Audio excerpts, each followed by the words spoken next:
चलिए स्टार्ट करते हैं। लाइक शेयर सब्सक्राइब आप कर दीजिएगा, अपने उन दोस्तों को बता दीजिएगा जो तैयारी कर रहे हैं, है ना। इसके अलावा जो पीडीएफ रहेगी, क्योंकि इस सेशन की पीडीएफ आपको आज रात में ही मिल जाएगी। Telegram channel let's learn squad, description box में लिंक भी मिल जाएगा। किसी फेक चैनल, किसी फेक वेबसाइट, किसी फेक ऐप मेरे नाम पे प्लीज कोर्स में एनरोल मत कीजिएगा। सिर्फ करियरविल ऐप पे मैं पढ़ाती हूँ ऑफिशियली। अगर हम बात कर रहे हैं अभी के लिए, तो आप किसी और जगह पे फालतू अपने पैसे बर्बाद मत कीजिएगा कि आपको लगे कि मेरे नाम पे कोई नोट्स बेच रहा है, कोई कुछ और कोर्स बेच रहा है। वैसा कुछ भी नहीं है। या तो लेट्स लर्न पे आपको क्लासेस मिलती हैं ऑफिशियल रूप से, या फिर करियरविल पे, दैट्स इट। बाकी या तो फैन चैनल्स हैं, या फिर अगर कोई बेच रहा है कुछ आपको, तो वो सीधा सीधा फ्रॉड है। आप मेल डालिए और हम उस पर कार्रवाई करेंगे। ठीक। बैच आपका सीटेट के जो बैचेस हैं उनमें एनरोलमेंट अभी भी जारी है। आप एडमिशन ले सकते हैं एक बेसिक सी फी के साथ, करियरविल ऐप डाउनलोड करके टीचिंग सेक्शन में जाकर के। और प्रॉपर में जो टॉपिक की क्लासेस हैं वो चल रही हैं आपकी डेली। जितना मैं यूट्यूब पे करा पाऊंगी वो भी करेंगे। प्रीवियसली भी यूट्यूब पे तो बहुत सारी क्लासेस हैं ऑलरेडी। चलिए खैर, क्वेश्चन नंबर 1 से शुरुआत करते हैं। और आपके सामने पोल आएगा, पोल पे आप टिक करेंगे कि क्या पूछा है। देखिए अगेन, नए पुराने आसान मुश्किल सारे क्वेश्चंस मिला करके कॉम्बिनेशन बनाया जाएगा। आज हम 30 आउट ऑफ 30 सीरीज का एक सेट लगा रहे हैं, पहली क्लास है। बीच में हम बहुत सारे टॉपिक्स करेंगे। कल हम वाइगोत्स्की के क्वेश्चंस करेंगे। इन बिटवीन हम अलग अलग सब्जेक्ट्स को भी उठाएंगे। तो स्टार्ट करते हैं। क्वेश्चन नंबर 1 देखिएगा। The influence of the family as a social agent is eventually replaced by, यानी एक सामाजिक तत्व या एक सामाजिक कारक के रूप में परिवार का प्रभाव अंततः डैश द्वारा प्रतिस्थापित हो जाता है। कोशिश कीजिए दोनों ही भाषाओं में क्वेश्चन को पढ़ें, क्योंकि कुछ टर्म्स पेपर में भी इवन ट्रांसलेटेड होते हैं एज इट इज, और उसमें दिक्कत आती है। आपको इंग्लिश की साइड देखना पड़ता है। और जो फाइनल आपका एग्जाम में भी जो सीबीएसई, अगर गलती कोई हिंदी की साइड है तो उसको उस पर आपको नंबर नहीं मिलेगा। इंग्लिश वाली साइड ही फाइनल मानी जाती है पेपर में। तो टर्म्स के केस में अगर आप कंफ्यूज हो तो इंग्लिश वाली साइड जरूर देखें, यानी दोनों ही भाषाओं में पढ़ लें अगर कंफ्यूजन हो तो। सी ऑप्शन 53% लोग कह रहे हैं। देखिएगा प्रोफेशनल्स, अच्छा सी ऑप्शन यानी पीयर ग्रुप्स आप कह रहे हैं। चलिए 50% लोग सही उत्तर दे पा रहे हैं। मैं ये कहूंगी कि the influence of the family, यानी परिवार का जो प्रभाव है एज अ सोशल एजेंट, भाई सामाजिक कारक है, समाज का छोटा रूप है, मिनिएचर वर्जन है। कौन? परिवार। समाज का छोटा रूप है ना परिवार। तो सामाजिक वाहक है वो एक। Is eventually replaced bye, family replace हो जाती है सामाजिकरण की प्रक्रिया में एक टाइम के बाद। कौन स्थान ले लेता है फैमिली का? फैमिली का नहीं, बेसिकली जो इंपॉर्टेंस है, जैसे प्राइमरी फैमिली है तो सबसे ज्यादा टाइम बच्चा परिवार में बिताता है, शुरुआत के जो 3 साल हैं उसके, या इवन 5-6 साल तक भी, जब तक वो फर्स्ट क्लास में नहीं है। और धीरे धीरे हम देख रहे हैं 6 साल के बाद से पीयर ग्रुप में बहुत ज्यादा, जिसको गैंग एज भी कह रहे हैं हम, फिर एडोलेसेंस आ जाएगा तो और ज्यादा पीयर ग्रुप का प्रभाव है। फिर जो जैसे कपड़े उसके दोस्त पहनते हैं वैसे वो कपड़े पहनना चाहेगा। जैसे वो बाइक कोई चला रहा है, मान लीजिए जो टीनेजर्स हैं या कुछ भी, वो खिलौने तक भी इस चॉइस पे बेस होता है उनका कि उनके दोस्त क्या पहन रहे हैं, क्या खा रहे हैं, क्या कहाँ जा रहे हैं छुट्टियों में। तो सहकर्मी समूह या सहपाठी समूह जो है वो रिप्लेस कर देता है परिवार का जो रोल है सामाजिकरण में। मतलब शुरुआत में हम समाज में कैसे रहते हैं, ये तौर तरीके कहां से सीखते हैं? परिवार से सीखते हैं। कि कोई घर पे आए तो पानी पूछते हैं, नमस्ते करते हैं, व्हाटएवर, मम्मी पापा को नमस्ते करते हैं सुबह उठ के, या भगवान की पूजा करते हैं, या जो भी इबादत करते हैं जिसके यहाँ पे जो है। तो ये क्या हुआ? परिवार से सीख रहे हैं हम कि समाज में कैसे रहते हैं। लेकिन इवेंचुअली धीरे धीरे हम पे प्रभाव ज्यादा पड़ जाता है एक बच्चे पे एक समय के बाद, जैसे वो स्कूल जाना शुरू करता है अपने दोस्तों का। और एक समय तो ऐसा है जब पीक है वो चीज, एडोलेसेंस तक आते आते। तो पीयर ग्रुप से फिर हम सीखते हैं कि समाज में कैसे रहना है, क्या हमारे नियम कायदे कानून होंगे, तौर तरीके होंगे। तो ये सिंपल सा आंसर था। यहाँ पे प्रोफेशनल्स तो बहुत दूर की बात है। Neighbours, none of the above, neighbours की तो आप कितनी सुनते हैं आपको भी पता होगा। तो peer group is the right answer over here. देख रहे हो क्वेश्चन को कैसे भी घुमा करके पूछा जा सकता है। आगे बढ़ेंगे, सी ऑप्शन सही था। क्वेश्चन नंबर 2 पर क्या कहता है? Question number 2, where does the agent of socialization conduct. ये बिल्कुल वैसा ही पेपर मान लीजिए आप 30 नंबर का, जैसा आप फाइनल पेपर दे रहे हो, लेकिन अभी शुरुआत है तो समझते हुए चलेंगे, है ना। मिक्स्ड क्वेश्चंस का सेट है पूरा। क्वेश्चन नंबर 2 है, where does the agent of socialization conduct activities. यानी एक और क्वेश्चन है सोशलाइजेशन से, 1 नंबर का क्वेश्चन आता है, कई बार 2 क्वेश्चन भी आ जाते हैं, है ना। सामाजिकरण के वाहक कहाँ गतिविधियों का संचालन करते हैं, यानी सोशलाइजिंग एजेंट्स जो हैं उनकी एक्टिविटीज होती कहाँ है। मतलब सामाजिकरण की जो प्रक्रिया है वो चल कहाँ रही है? समाज में चलेगी। समाज डायरेक्ट ऑप्शन में है नहीं, तो क्या बचा?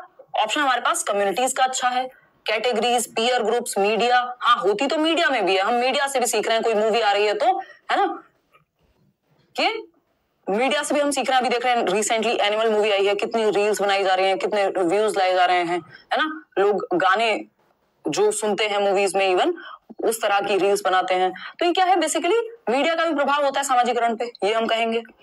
पीयर ग्रुप्स, आपके दोस्त यार जिस तरह से रह रहे हैं वो भी है। कैटेगरीज, अब श्रेणियों की यहाँ पे क्या बात हुई हमें नहीं समझ में आ रहा कि भाई क्या कहना क्या चाहते हो, है ना, लेकिन ये दोनों बातें सही हैं। ये दोनों अपने आप आ जाएंगे यहाँ पे कम्युनिटीज के अंदर। जो आपका पीयर ग्रुप है वो कम्युनिटी में भी तो इन्वॉल्व हो सकता है या नहीं, मीडिया कम्युनिटी से निकल के जा रहा है।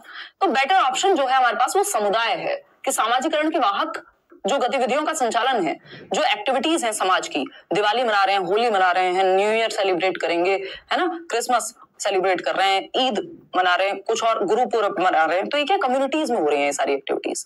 तो सामाजिकरण के जो वाहक हैं वो अपनी जो सोशल एजेंट्स हैं स्पेशली, वो क्या कर रहे हैं, कम्युनिटीज में अपनी एक्टिविटीज को इंप्लीमेंट कर रहे हैं एक तरह से, या संचालित कर रहे हैं मैं कहूँ। आगे बढ़ेंगे क्वेश्चन नंबर 3 पर, देखते हैं क्या कहता है क्वेश्चन नंबर 3।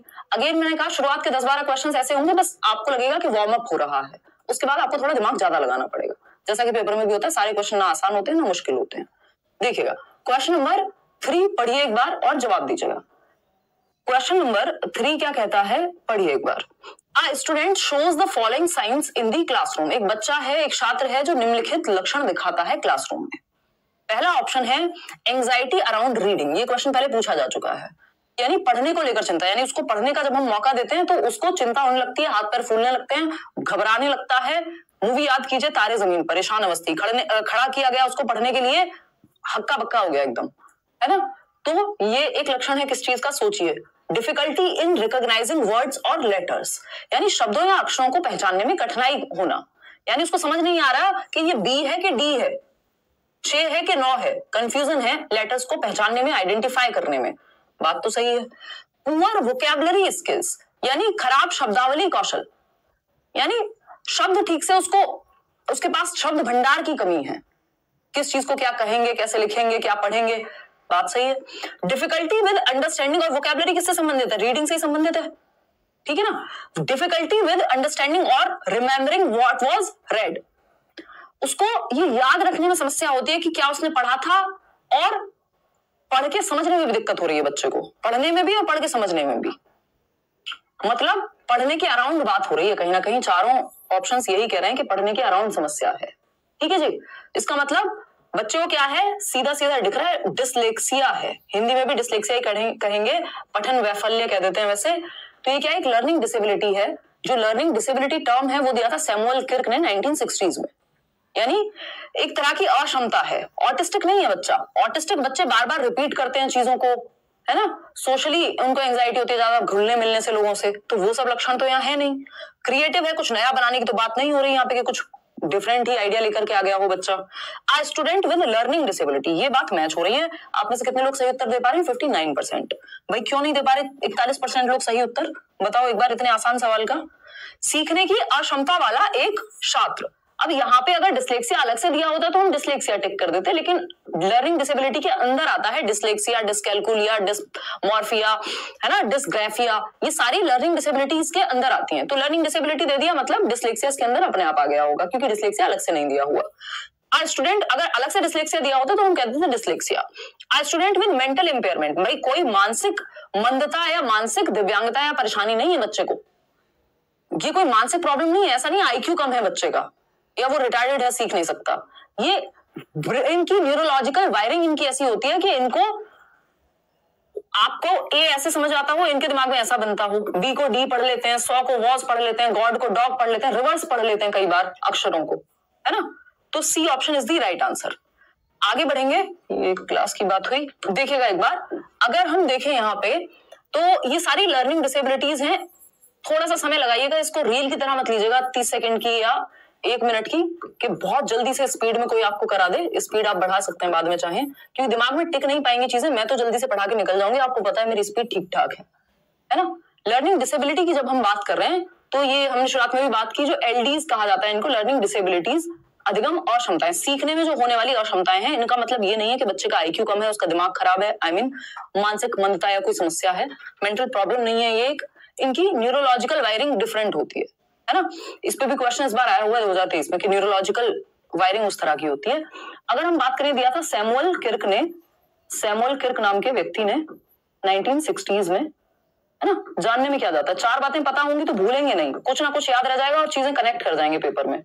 सैमुअल किर्क नाम के व्यक्ति ने 1960s। अब इसमें आपने पढ़ा है डिसलेक्सिया सबसे ज्यादा कॉमन है, हर बार एक क्वेश्चन आता है, पढ़ने से संबंधित समस्या है, रीडिंग से संबंधित, है ना। इसके अलावा 2-3 सबसे ज्यादा कॉमन है, डिसग्राफिया। ग्राफ का मतलब होता है, ग्राफ यानी पेंसिल से बनाओगे ना ग्राफ, ऐसे दिमाग में रख सकते हो कि राइटिंग से संबंधित दिक्कत है तो डिसग्राफिया है ना। इसके अलावा अगर मैं बात करूं डिसकैलकुलिया, कैलकुलेशंस का मतलब ही है कि मैथ्स में कैलकुलेशन में दिक्कत हो रही होगी, है ना, तो मैथमेटिक्स या कैलकुलेशन रिलेटेड दिक्कत है, ठीक है जी। डिसफेजिया और होता है जो इंपॉर्टेंट है, डिसफेजिया मतलब लैंग्वेज को समझने में, भाषा को समझने में दिक्कत। तो ये 4 तो आप दिमाग में बार बार रेपिटेशन में बिठा लीजिए। समझने में दिक्कत, वीकनेस इतनी है कि हाथ में दर्द होने लगता है लिखते लिखते, जबकि देखिएगा, इतनी बात क्लियर है जी। कोई दिक्कत परेशानी दर्द समस्या यहां तक हो तो आप बता दीजिए, ईश्वर ने चाहा तो अब आपकी छुट्टी करेंगे नहीं हम, ठीक है ना। चलिए, भाषा समझने में दिक्कत, डिसफेजिया, हिंदी में भी इसको डिसफेजिया ही कहेंगे। डिसकैलकुलिया, मैथमेटिक्स में बच्चा गुणा की जगह भाग, मतलब गड़बड़ हो जाती है उसकी कैलकुलेशन में। डिसग्राफिया है राइटिंग से संबंधित, डिसलेक्सिया है रीडिंग से संबंधित, हैं और भी, बट ये 4 सबसे ज्यादा महत्वपूर्ण है आपके एग्जाम की दृष्टि से। चलिए आगे बढ़ते हैं और नेक्स्ट क्वेश्चन पे मूव करेंगे और आप पोल में जवाब दीजिएगा। क्वेश्चन नंबर 4 देखिएगा एक बार, आसान सा सवाल है, थोड़ा सा पढ़ने में बड़ा लग सकता है, पेडागोजिकल सवाल थोड़े पढ़ने में बड़े होते ही हैं, बस पढ़ के समझ लिया आपकी हाफ बैटल वॉन है, ठीक है जी। लाइक शेयर करते रहना है, ऐसे नहीं कि 10,000 लोग देख रहे हैं, 1,500 लोग लाइक कर रहे हैं, एनर्जी तभी निकल करके आएगी, है ना। आज शाम वाली क्लास में मैं 6 बजे ये सोच रही थी, पता नहीं यार ले पाऊंगी या नहीं ले पाऊंगी, 15 मिनट पहले भी मैं सोच रही थी कि मैसेज डाल देती हूँ टीम को कैंसिल करने के लिए कि बिल्कुल एनर्जी फील नहीं हो रही। आप खुद सोचिए 8.5 हीमोग्लोबिन पे कितनी एनर्जी फील हो रही होगी। तो लेकिन जैसे ही क्लास लेना शुरू किया थोड़ी सी हिम्मत करके, 15 मिनट बाद मैं ही भूल गई कि कोई दिक्कत है। देखिए एक बार, तो अगर हम बात करें क्वेश्चन नंबर 4 की, तो वही चीज यहां पे चाहिए। क्वेश्चन नंबर 4 है, a teacher can address needs of specially abled learners in an inclusive classroom. एक शिक्षक एक समावेशी कक्षा में विशेष आवश्यकताओं वाले शिक्षार्थियों को संबोधित कर सकता है। समावेशी कक्षा कौन सी है भाई? जहां हर तरह के बच्चे हैं, जहां वो बच्चा है जो गिफ्टेड भी है, यानी जिसका दिमाग बाकियों से तेज चलता है, जहां वो बच्चा है जो कुछ नया भी करना जानता है, जहां वो बच्चा है जिसको चलने में दिक्कत है, जहां वो बच्चा है जिसको सुनने में दिक्कत है, जहां वो बच्चा है जिसको कोई भी समस्या है, हर तरह का बच्चा आपका समावेशी कक्षा में होगा। इसीलिए इंक्लूसिव एजुकेशन कहते हैं, यानी एजुकेशन फॉर ऑल। तो स्पेशली एबल्ड बच्चा है, विशेष आवश्यकताओं वाला बच्चा है, उसको कैसे इंक्लूड करेंगे किसमें? इंक्लूसिव एजुकेशन में। ये बात हमें यहां पूछी है, देखिएगा। Emphasizing upon practice and drill and using paper pencil test. ये एकदम वाहियात तरीका है कि एक बच्चा जिसको विशेष आवश्यकता है, वो विशेष आवश्यकता देखने में दिक्कत हो सकती है, सुनने में दिक्कत हो सकती है, या फिर गिफ्टेड है तो भी उस केस में भी आपको स्पेशली उसके लिए कुछ एक्शंस लेने पड़ेंगे जो बाकी बच्चों से अलग होंगे। तो ये कह रहे हैं सिंपल पेपर पेंसिल। देखो, जहां ड्रिल दिख जाए ना, ये अपने आप में बहुत नेगेटिव है कि सिर्फ आप बार बार रट्टे लगवाने की बात कर रहे हो, है ना। प्रैक्टिस सुनने में अच्छा लगता है, बट बार बार रेपिटेशन हो रहा है सिर्फ, तो इसका मतलब ये सबकी नीड को फुलफिल नहीं कर पाएगा। Following uniform ways of instructing the students. देखिए, इंक्लूसिव एजुकेशन के कॉन्टेक्स्ट में यूनिफॉर्म वर्ड ही अपने आप में, यूनिफॉर्मिटी इतना नेगेटिव वर्ड है जिसकी हद नहीं है। यूनिफॉर्मिटी का मतलब होता है सबको समान निर्देश देना, जबकि आप सबको सेम डंडे से नहीं हाँक सकते। Don't beat everyone with the same stick, जो फ्री नोट्स दिए हुए हैं उसमें भी मैंने लिखा हुआ है, ठीक है ना। यूनिफॉर्म वेज, यूनिफॉर्म पहनने में अच्छी लगती है स्कूल में कि सब बच्चे एक जैसी यूनिफॉर्म पहन के आ रहे हैं, ताकि इस बात से फर्क ना पड़े कौन किस घर से आ रहा है, किस बैकग्राउंड से आ रहा है, किस जाति से, किस आर्थिक स्थिति से आ रहा है, सब सेम कपड़े पहनते हैं, यूनिफॉर्म है, अच्छी बात है। लेकिन यूनिफॉर्म वहीं तक सही है, पढ़ाने के तरीके में यूनिफॉर्मिटी खराब चीज है। सबको आप सेम मेथड से नहीं पढ़ा सकते, वहां डिफरेंशिएटेड इंस्ट्रक्शन होनी चाहिए, मल्टीपल वेज होने चाहिए पढ़ाने के, अलग अलग तरीके अपनाने हैं आपको। तो यूनिफॉर्म वेज का मतलब हो गया सबको एक ही तरीके से, एक ही मेथड से पढ़ा दो, जबकि आपको डिफरेंट बच्चों, क्योंकि बच्चे अलग होंगे क्लास में, उनका इंटरेस्ट अलग होगा, तरीके अलग होंगे, किसी को देख के अच्छे से समझ में आता है, किसी को सुन के अच्छे से समझ में आता है, किसी को एक्टिविटी करके अच्छे से समझ में आता है, ठीक है ना। तो ऐसा नहीं है कि हम सिर्फ यूनिफॉर्म वेज यानी एक सिंगल तरीके से, सेम तरीके से सबको पढ़ा दें, ये गलत होगा। सी ऑप्शन है, giving a lot of written homework and stressing on copying of answers from other bright students, के जो ब्राइट बच्चे हैं, जो जिनके नंबर ज्यादा आ रहे हैं, उनके आंसर्स कॉपी कर लो बस। तो रटंत विद्या चलंत नहीं, यहाँ पे हमको कॉपी नहीं कराना है। बच्चा जहां एक्टिव है वो ऑप्शन बेस्ट है। Developing specific learning objectives based on an analysis of each students learning strengths and weaknesses. भाई स्पेशल नीड वाला यदि बच्चा है, किसी को सुनने में दिक्कत है, बोलने में दिक्कत है, समझने में दिक्कत है, what ever the need is, जो भी स्पेशल नीड है बच्चे की, उसको आप आइडेंटिफाई करेंगे, पहचानेंगे कि उसकी नीड क्या है, उसकी स्ट्रेंथ्स कुछ ना कुछ जरूर होंगी। हर बच्चे की अपनी एक स्ट्रेंथ होती है, यूनिक है हर बच्चा।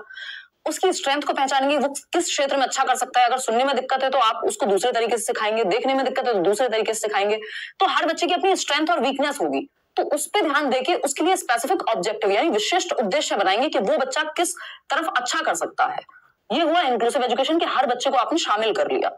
D option is the right answer. कितने लोग सही दे रहे हैं? 84%। चलिए बहुत बढ़िया, आगे बढ़ते हैं क्वेश्चन नंबर 5 पर। आसान से सवाल है, बहुत आसान सवाल है। इसी में अगर मैं 1 2 ऐड कर दूं यहाँ पे कि बोथ ए एंड बी सही होंगे, बी सही होगा, तो आप घबरा जाएंगे, है ना। तो अभी मैं वो नहीं कर रही हूँ, लास्ट के कुछ क्वेश्चंस में किया है ऐसा भी। तो ये थोड़ा सा यहाँ पे आप ध्यान रखिएगा कि क्वेश्चन से घबराना नहीं है। आपका जो कॉन्सेप्ट्स हैं, बेसिक्स हैं, उनको मजबूत कर लेंगे तो किसी भी तरह से घुमा फिरा के पूछ ले पेपर में क्वेश्चन, आप सॉल्व कर पाएंगे। ठीक है। Constructivist approach suggest that dash is crucial for constructing knowledge, यानी रचनावादी दृष्टिकोण, जिसमें प्याजे और वाइगोस्की हैं या ब्रूनर भी हैं फॉर दैट मैटर, बताता है कि ज्ञान के निर्माण के लिए डैश महत्वपूर्ण है। भाई कंस्ट्रक्टिविस्ट अप्रोच आपका जो एनसीएफ है या नेशनल एजुकेशन पॉलिसी, जो नई पॉलिसी है, वो भी फोकस करती है, जितने भी नए डॉक्यूमेंट्स हैं वो सब फोकस करते हैं किस पे, कि एजुकेशन में हम कंस्ट्रक्टिविज्म पे ध्यान दें। कंस्ट्रक्टिविज्म क्या कहता है? कंस्ट्रक्टिविज्म कहता है कि हम नॉलेज को कंस्ट्रक्ट कर सकते हैं। बच्चा खाली बर्तन नहीं है, ब्लैंक स्लेट नहीं है, टेबुला रासा नहीं है, वो नॉलेज को कंस्ट्रक्ट कर सकता है, वो नन्हा वैज्ञानिक है, जैसा कि प्याजे भी कह रहे हैं। ठीक है ना। तो बच्चे को एक्टिव रखना है, कंस्ट्रक्टिविज्म ये कहता है। चाहे वो नेशनल करिकुलम फ्रेमवर्क 2005 हो, 23 हो, कोई भी हो, सब बच्चे को सक्रिय रखने में बात करेंगे। और हम भी 90% क्वेश्चंस आपके पेडागोजी के इस बात से सॉल्व हो जाएंगे कि अगर आप 4 ऑप्शंस में से ये ढूंढ पाए कि बच्चे की भलाई किसमें है सबसे ज्यादा और बच्चा एक्टिव कहाँ है, इन 2 सिद्धांतों पे, या सिंपल आप बच्चे को एक्टिव जहां देख लेंगे ऑप्शन में, आपका आंसर निकल जाएगा 90% केसेस में। बस आपको पहचानना आना चाहिए। तो रचनावादी दृष्टिकोण बताता है, नाम ही है कंस्ट्रक्टिविस्ट अप्रोच, मतलब कंस्ट्रक्शन, नॉलेज का कंस्ट्रक्शन, रचना करना। तो ज्ञान का निर्माण के लिए क्या महत्वपूर्ण होगा?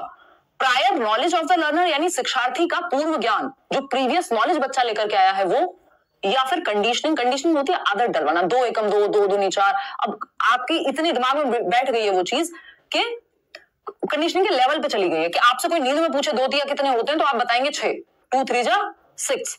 ठीक है ना। तो ये तो तरीका सही नहीं है, रटंत विद्या हो गई, ये तो रोट लर्निंग एक तरह से, है ना।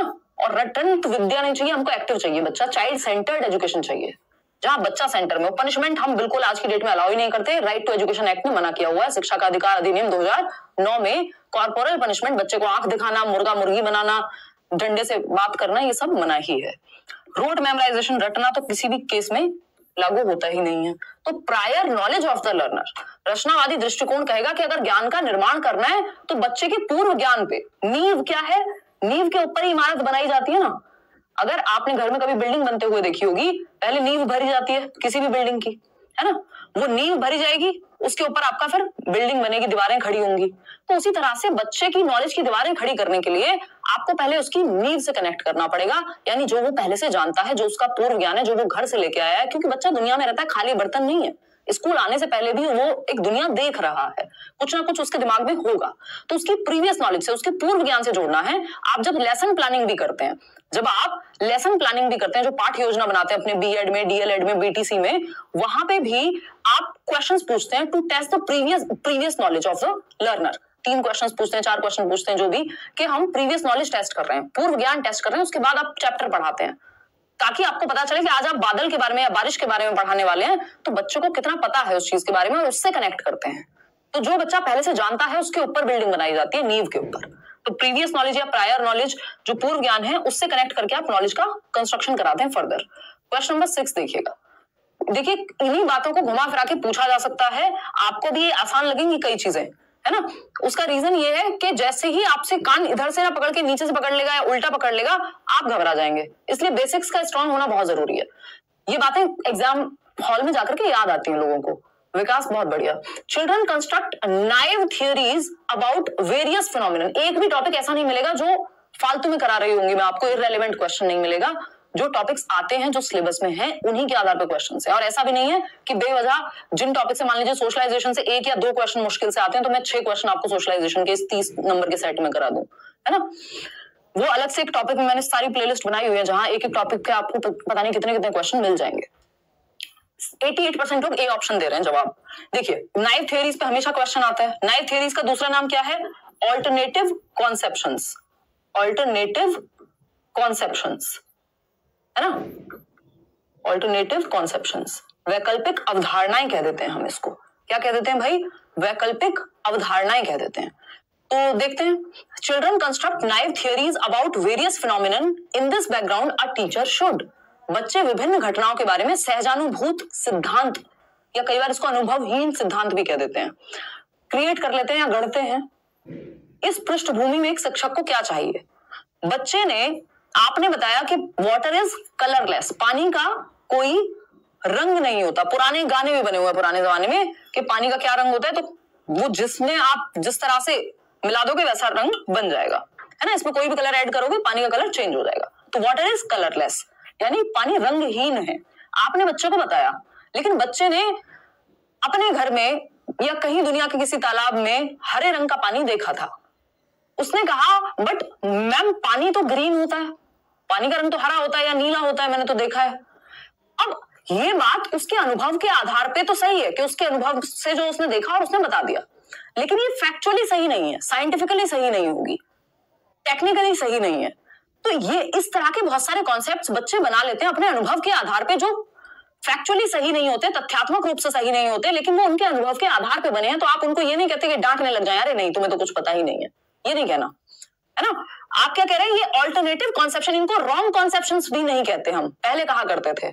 इनको गलत अवधारणाएं नहीं कह करके हम वैकल्पिक अवधारणाएं कहते हैं कि बच्चे की वैकल्पिक अवधारणाएं जो उसने अपने अनुभव के आधार पे क्रिएट की है ना। कोई बच्चा अगर ये सोचता है कि दूध तो मदर डेयरी से आता है क्योंकि उसका अनुभव नहीं रहा होगा भैंस या गाय से निकलते हुए देखने का, तो आप ये नहीं कहेंगे अरे तुम तो पागल हो, तुम्हें तो कुछ पता नहीं है। वो उसकी ऑल्टरनेटिव कॉन्सेप्शन है, वो उसकी नाइव थियरी है। नाइव थियरी क्या होती है? जो हम क्या कहेंगे, एक सहज रूप से बना लेते हैं अपने अनुभव के आधार पे, या बचपने में बना लेते हैं एक तरह से। आप ये भी कह सकते हो कि भाई कुछ लोग होते हैं मतलब उन्हें दीन दुनिया का पता ही नहीं। कई बार हम कहते हैं ना, बहुत ज्यादा मान लीजिए कोई इनोसेंट है, हम कहें अरे बड़ा नाइव है यार, इसको पता ही नहीं है दुनिया कितना उछल है दुनिया में। तो मतलब एक वो बचपन में या जो अपने अनुभव के आधार में बहुत इनिशियली जिनमें बहुत ज्यादा दिमाग शायद उस तरह से नहीं लगाया गया, तो इनको हम सही मानते हैं। क्यों? क्योंकि बच्चा अपने अनुभव के आधार पर एटलीस्ट खुद को प्रदर्शित तो कर रहा है, अपने आप को व्यक्त तो कर रहा है, ठीक है ना। In this background our teacher should challenge these conceptions of the children through dialogue. बच्चे की इस धारणा को, इन अवधारणाओं को संवाद के माध्यम से चुनौती दे, डिसमिस कर दे, यानी बच्चों के इन विचारों को खारिज ही कर दे कि जाओ भागो यहां से, ये नहीं करना। इग्नोर कर दे तो फिर सही कैसे होगा भाई? अगर इग्नोर कर दिया तो बच्चा जिंदगी भर यही सोचता रहेगा पानी तो नीले रंग का होता है, ठीक है ना। scold the children for having these ideas that interfere with her teaching, कि बच्चों के ऐसे विचारों के लिए उनको डांटेंगे, अरे पता तो कुछ है नहीं, ये नहीं करना। इग्नोर करना, डांटना या डिसमिस कर देना, ये सॉल्यूशन नहीं होगा। सॉल्यूशन क्या होगा? डिस्कशन। अब ये पहला वर्ड पढ़ के हमें ऐसा लगता है कि यार चैलेंज क्यों कर रहे हैं हम, लेकिन आपके पास कोई और ऑप्शन नहीं है। आपको इसका मीनिंग समझना है कि सेंस क्या बना रही है ये बात। तो सबसे बेटर ऑप्शन यहाँ पे यही है जहां बच्चा भी एक्टिव होगा कि बच्चे की इन अवधारणाओं को संवाद के माध्यम से चुनौती दें। सॉरी, मतलब कि हम डिस्कशन करेंगे कि क्या ये बात सही है या नहीं है, तथ्यों पे बात करेंगे, 4 बच्चे और अपने अपने अनुभव बताएंगे, तब हम सही कंक्लूजन तक पहुंच पाएंगे। तो डायलॉग के द्वारा बच्चा एक्टिव भी है, इसमें पार्टिसिपेशन भी होगा, और क्योंकि वो कॉन्सेप्ट गड़बड़ है तो इसमें चैलेंज का मतलब है आप डिस्कशन कर रहे हैं जिससे वो सही बात तक पहुंच पाएगा। तो इसको नेगेटिवली नहीं लेना है, सेंस निकालना है पढ़ करके। क्वेश्चन नंबर 7 देखिएगा। क्वेश्चन धीरे धीरे आपके सोचने के लिए मजबूर करते जाएंगे। When students repeatedly engage in an activity such as design and conduct an experiment to earn a reward that is not, ये क्वेश्चन आया हुआ है, that is not directly related to that activity such as earn a star or badge, they are likely to। जब छात्र पुरस्कार अर्जित करने के लिए बार बार किसी ऐसी गतिविधि जैसे कि प्रयोग को डिजाइन करना और संचालित करना में संलग्न होते हैं जो सीधे तौर पे उस गतिविधि से संबंधित नहीं है, यानी कोई एक्टिविटी की, कहा कुछ प्रोजेक्ट बनाओ और स्टार मिलेगा, होते ना बच्चे बहुत खुश होते हैं, मैम आज तो देखो, मम्मी देखो, दीदी देखो, आज तो मुझे स्टार मिला है ना, मैम ने मुझे 3 स्टार दिए हैं मेरी राइटिंग के लिए। तो जब बच्चे बार बार कोई काम इसलिए करते हैं क्योंकि उनको स्टार मिलेगा, कोई बैज मिलेगा, उनको गुड मिलेगा, वेरी गुड मिलेगा, तो इससे होगा क्या अंत में? Develop materialistic attitude towards learning, यानी सीखने के प्रति भौतिकवादी दृष्टिकोण विकसित कर लेंगे कि तभी सीखेंगे जब कुछ मिलेगा, चाहे पापा चॉकलेट दें, चाहे मैम स्टार दें, साइकिल मिलेगी तो फर्स्ट आऊंगा या आऊंगी, ये एटीट्यूड आ जाएगा, बिल्कुल आ जाएगा, सही बात है। फिर भी पढ़ते हैं बाकी के 3 option. Enjoy learning for the sake of understanding, यानी समझने के लिए सीखने का आनंद लेंगे। तो जिसको समझने के लिए सीखने का आनंद आ रहा है उसको फर्क नहीं पड़ता कुछ मिलेगा कि नहीं मिलेगा, है ना, ऐसा नहीं है। Persist in doing the activity even without the reward, ऐसा नहीं है अगर आपको रिवॉर्ड के लिए काम करने की आदत पड़ गई है तो आप बिना रिवॉर्ड के काम करने का मन ही नहीं करेगा, है ना। चलिए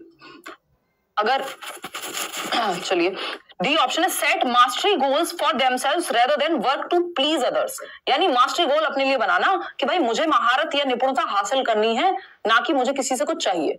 ये ऐसा नहीं होगा, ऐसा तब होगा जब आपने सीखने के एंजॉयमेंट को बच्चे के अंदर जगाया होता कि सीखने का अपना मजा है, वो आपने नहीं किया। यहाँ पे आप रिवॉर्ड देके चाह रहे हैं कि वो अंडरस्टैंडिंग के लिए सीखे। जब बार बार रिवॉर्ड पे हम फोकस करते हैं तो मटेरियलिस्टिक एटीट्यूड बच्चे का बन जाता है। तो A option is the right answer. और एक टाइम ऐसा भी आ सकता है जब वो चॉकलेट के लिए काम भी ना करे, बोर हो जाए उस चॉकलेट से भी, अब उसको कुछ बड़ा चाहिए होगा।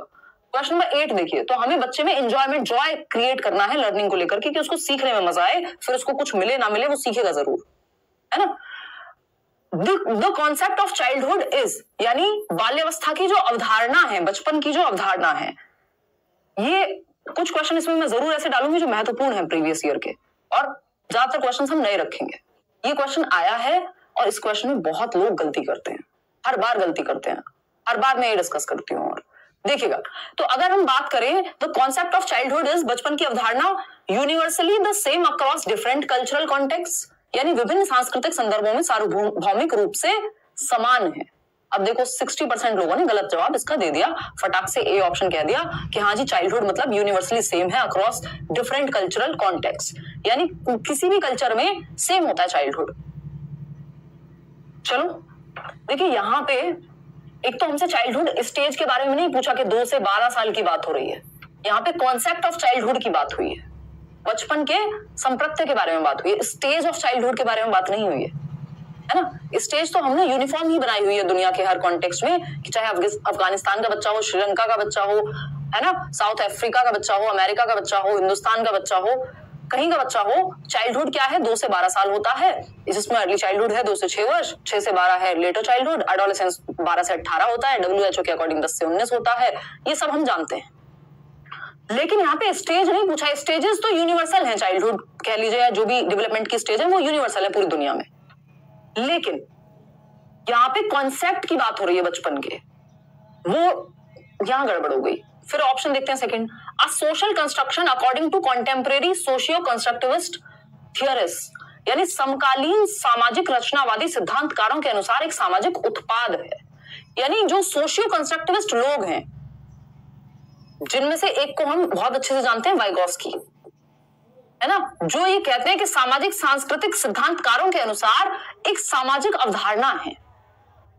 आपका, मेरे और आपके घर के बच्चों का बचपन की जो कॉन्सेप्ट है बचपन का, चाइल्डहुड का, वो 12 साल की उम्र में भी ये एक्सपेक्ट करते हैं कि मम्मी दूध दे दो, और जो बच्चा रोड पे बलून या गुब्बारे बेच रहा है, क्या उसका बचपन सेम है? एज तो उसकी भी सेम है, वो भी 2 से 12 में आता है, आपका बच्चा भी 2 से 12 में आता है।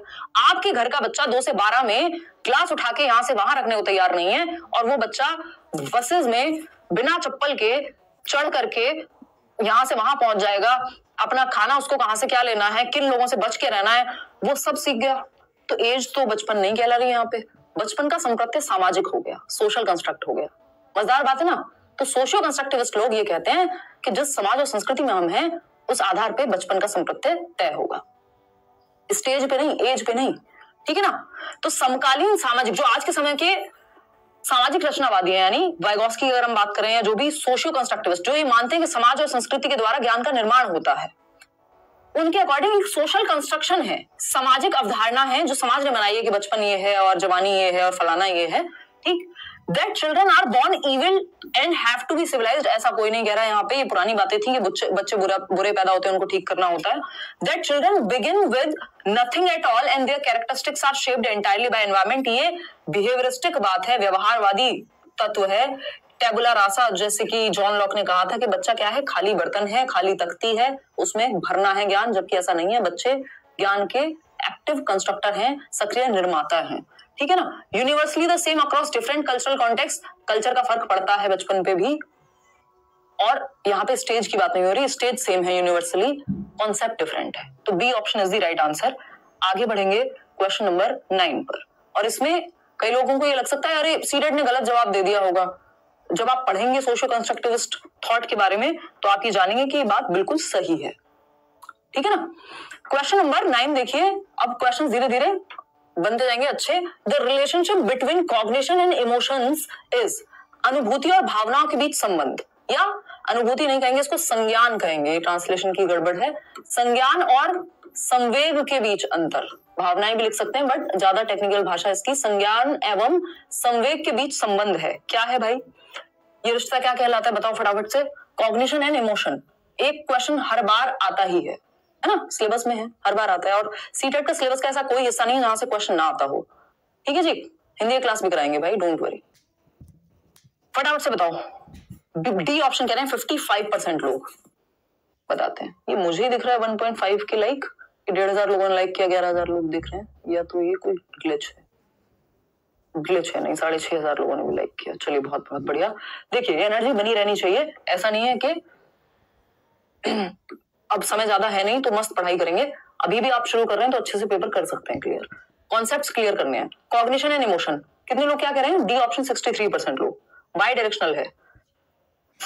ठीक तो है, बढ़िया है. मैं तो डर गई थी, मैंने गलत जवाब दे दिया. चलो ठीक है, मेरे को लगा इतने आसान क्वेश्चन का गलत जवाब कैसे दे सकते हो.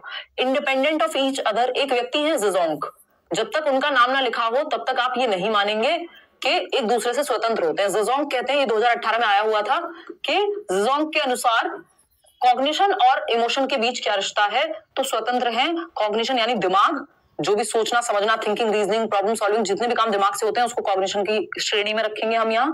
दिमाग और दिल, इमोशंस जिसको हम कह रहे हैं, वो स्वतंत्र हैं ज़ेज़ोंग के अनुसार. बाकी सब के अनुसार ज्यादातर लोग ये मानेंगे, और ऐसा है भी इन जनरल भी, कि कॉग्निशन एंड इमोशन यानी आपका दिमाग और आपके इमोशंस जो हैं एक दूसरे को प्रभावित करते हैं. अगर आप अच्छा महसूस कर रहे हैं, आप अच्छे से, आपका दिमाग भी काम करता है, आप अच्छे से काम भी करते हैं. अगर आपका दिमाग अच्छे से काम कर रहा है, आप अच्छा महसूस भी करते हैं. दोनों चीजें एक दूसरे को प्रभावित करती हैं, है ना. अगर आप बहुत ज्यादा दुखी फेज में है, बहुत दुख है, आपके जीवन में कोई घटना घट गई है ना, ईश्वर ने करे बट किसी क्लोज्ड वन की मृत्यु हो गई है, कोरोना में हमने देखा आसपास, तो क्या आपका थिंकिंग प्रोसेस बहुत अच्छे से काम करता है. थिंकिंग किसका पार्ट है, कॉग्निशन का, संज्ञान का, दिमाग का. वो थिंकिंग भी आपकी अच्छे से काम नहीं करती यदि इमोशंस हिले हुए हो तो. ठीक है ना. तो एक दूसरे को प्रभावित करते हैं. तो यूनिडायरेक्शनल का होता है सिंगल डायरेक्शन, कि इमोशंस ही इन्फ्लुएंस करते हैं कॉग्निशन को, उल्टा नहीं है कि भावनाएं अनुभूति को या संज्ञान को प्रभावित करती हैं बट संज्ञान नहीं प्रभावित करता. ऐसा नहीं है, दोनों करते हैं एक दूसरे को. अगेन ऐसा नहीं है कि कॉग्निशन करता हो इमोशन को, दोनों करते हैं. तो ये बाई डायरेक्शनल है, द्विदिशात्मक है, दोनों के बीच एक गतिशील परस्पर क्रिया है. A dynamic interplay between both, emotions cognition को, कॉग्निशन इमोशन को. ठीक है. दिल दिमाग को, दिमाग दिल को, आसान भाषा में ऐसे समझ सकते हैं. आगे बढ़ते हैं. Question number 10. ये क्वेश्चन भी बहुत आता है, घुमा फिरा के इन्हीं शब्दों में. क्वेश्चन नंबर 10 पढ़िए और फटाफट से जवाब दीजिए. Which of the following factors affect learning, यानी कि निम्नलिखित में से कौन सा कारक सीखने को प्रभावित करता है.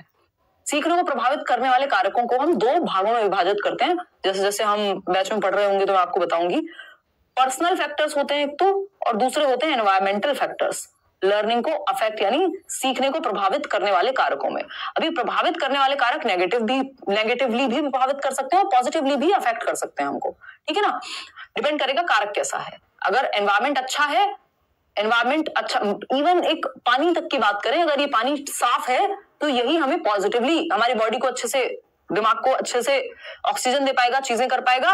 और यही पानी अगर खराब है तो ये हमें नेगेटिवली भी अफेक्ट कर देगा, 4 बीमारियां हो जाएंगी. इसी तरह से हर एक फैक्टर का यही हाल है कि वो पॉजिटिवली नेगेटिवली दोनों से कर सकता है. डिपेंड करेगा आपको कैसा मिला है वो फैक्टर. तो यहाँ पे पर्सनल फैक्टर्स वो होते हैं जो बच्चे से जुड़े होते हैं, और एनवायरमेंटल फैक्टर्स जो एनवायरमेंट का रोल जिनमें ज्यादा रहता है. जैसे इंटरेस्ट, बच्चे का जो इंटरेस्ट है, इंटरेस्ट ऑफ द स्टूडेंट, छात्र का हित क्या है, ये पर्सनल फैक्टर, व्यक्तिगत कारक में आएगा. दो प्रकार के फैक्टर हैं, पर्सनल और एनवायरमेंटल। तो ये व्यक्तिगत कारक है, लेकिन ये इम्पैक्ट करेगा। भाई बच्चे का इंटरेस्ट है किसी चीज को सीखने में या नहीं, ये इम्पैक्ट करेगा कि वो, अगर आपका इंटरेस्ट ही नहीं होता, आपको कितनी भी कोशिश कर लूं मैं नहीं सिखा सकती, है ना, ये कोई भी नहीं सिखा सकता, है ना। वो कहा जाता है ना, हिंदी में कहावत है, भैंस के आगे कितनी भी बीन बजाओ कोई फर्क नहीं पड़ेगा। मतलब इंटरेस्ट नहीं है या उस चीज में, मतलब वो अलग ही कहानी है, लेकिन बस समझने में, आपको समझ में आ गया होगा। Emotional health of the student, बच्चे की इमोशनल हेल्थ, ये भी बच्चे से जुड़ा हुआ कारक है। तो अगर आपकी हेल्थ ठीक नहीं है तो क्या आप सीख पाएंगे, दिक्कत होगी आपको, है ना। अगर बहुत जिद है तो सीख लेंगे, लेकिन दिक्कत तो होगी, तो ये भी प्रभावित करेगी। अच्छी हेल्थ है तो अच्छे से सीखेगा बच्चा, इंटरेस्ट अच्छा है तो अच्छे से सीखेगा, कम है तो कम सीखेगा। पेडागोजिकल स्ट्रेटेजीज, ये एनवायरमेंटल कारक है। पेडागोजिकल स्ट्रेटेजीज, पेडागोजी क्या होती है, साइंस ऑफ टीचिंग या science of art of teaching भी कह सकते हो आप इसको, दोनों ही कहते हैं, साइंस या आर्ट ऑफ टीचिंग की शैक्षणिक रणनीतियां, आपका करिकुलम कैसा है, आपके टीचर के मेथड्स कैसे हैं पढ़ाने के। तो एक टीचर का आपको फटाफट समझ में आ जाता है। कितने लोग हमें मिलते हैं, आज भी बैच में कई लर्नर्स कह रहे थे कि पेडागोजी अब समझ में आनी शुरू हुई है, आज तक सिर्फ नाम सुना था आपका, अब मजा आ रहा है पढ़ने में। तो ये बातें कहां से आती हैं, शायद पेडागोजिकल, ये मैंने थोड़ी बनाई है पियाजे की थियरी, या मैं थोड़ी ना लेकर के आई हूं, पहले से एग्जिस्ट करता था पूरा सिलेबस, लेकिन वो मेरे वेज हो सकते हैं जो आपको टीचिंग स्किल्स पसंद आती हैं, है ना। तो ये क्या हुआ, पेडागोजिकल स्ट्रेटजीज। तो कुछ ऐसे भी होंगे जिनको ना भी समझ आती हो, भाई किसी को किसी और टीचर समझ में आता हो।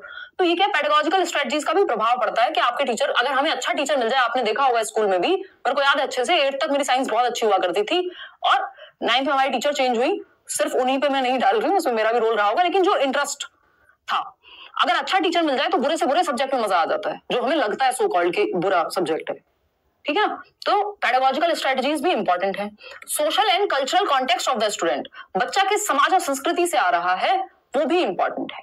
अगर बच्चा सुबह रोज, उसको पढ़ने के लिए इतनी लड़ाइयां करनी पड़ती हैं, घर वाले भेजते नहीं है, कहते हैं तुम तो लड़की हो क्या करोगी पढ़ के, या सुबह घर में झाड़ू पोंछा सारे काम तुम करके जाओगी और तब पढ़ो। तो अगर मतलब किस समाज, किस संस्कृति, किस स्ट्रेटा से आ रहा है, ये सारी चीजें प्रभावित करती है, ये भी एनवायरमेंटल फैक्टर का हिस्सा हुआ। तो ये 4 ऑप्शंस थे, मैंने आपको 2 बता दिया, 2 पर्सनल फैक्टर का है और 2 एनवायरमेंटल फैक्टर का है। जरूरी नहीं है सेम क्वेश्चन उठ के आ जाएगा, बट आपको पता होगा कि पर्सनल फैक्टर कौन सा होता है, एनवायरमेंटल कौन सा होता है। तो ये चारों बातें सही है, डी ऑप्शन, और आप में से 86% लोग सही जवाब दे रहे हैं। चारों ही चीजें बच्चे के लर्निंग को, उसके सीखने को प्रभावित करेंगे, चाहे वो नेगेटिवली करें चाहे पॉजिटिवली करें। अच्छे फैक्टर होंगे तो अच्छे से करेंगे, नेगेटिव होंगे तो नेगेटिवली करेंगे।